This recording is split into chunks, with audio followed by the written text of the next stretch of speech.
一台车本身也就5万块钱的，给了个10万块钱的顶包装呢。V8兄弟们 ，V8，男人就要开 V8。你看这啥东西？马来西亚的国民一车阿强，你见过了没有？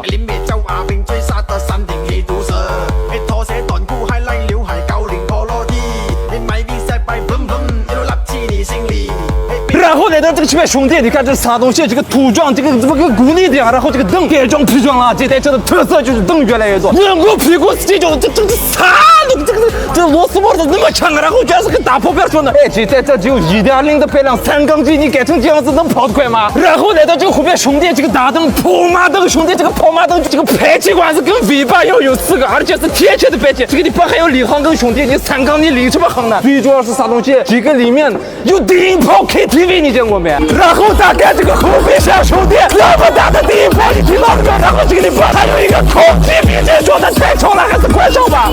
然后我们拉开门走进内饰，兄弟，这个内饰怎么回事？怎么是红红的跟鼓励一样的？但是现在有点黑啊，看这个地方，把这个海麦斯都点亮，这才叫男人，男人这样才能吸引鼓励。不对，你得吸引你的兄弟坐在旁边。你看这个座椅，哎，光这一个座椅从泰国弄进来1万多双的，你说鼓励能坐这种座椅吗？不能坐，鼓励的狗是长痔疮的。然后这台车里面有各种各样的这种跑马灯啊，你看这个地方跑马灯，你看这个地方都能发亮，而且这放了2个音箱，地板上都有音箱。内饰笔直的颜色，它改了一个白色和红色相间的内饰啊！我的个尾巴，这台车居然还有天窗，这台车居然是个自动挡，兄弟，你看这个地方改的这么狠，居然自动挡，而且这个地方还有照样都有3连表啊！当然，这台车1.0的排量它也没有加涡轮，现在我在这个里面简直要热死了。然后我们拉开门走到后排，兄弟，这个座椅皮哪真的怎么搞个大大的低音炮给我？这个低音炮想把我的脑子给炸掉似的。然后台上都穿过来，你看这个地方有个新空调，这个新空调不是给鼓励开了，这个地方没有鼓励座位。然后你看这个地方东方比方说，那我刚才问调出这个东西花了多少钱？他说花了10万人民币的低音炮放在后面说的，这台车本身也就5万块钱的，给了个10万块钱的低音炮装呢。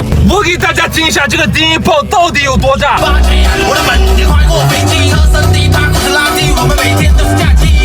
我刚刚以为他的车撞是在这控制的，结果这个是控制启动避震的。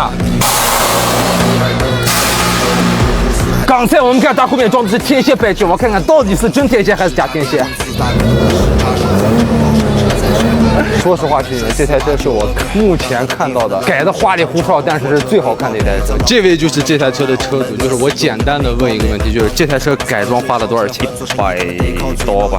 然后这台车它本身价值是多少？就买车反正3万多4万。其实这个价钱可以去买更好的车，或者是更快的车。那为什么非要是这台？因为这台它会比较多可以改装的东西，可以玩想要玩的东西。本身也是有玩德国车，也有玩其他车，但是这2次会比较多功能可以玩。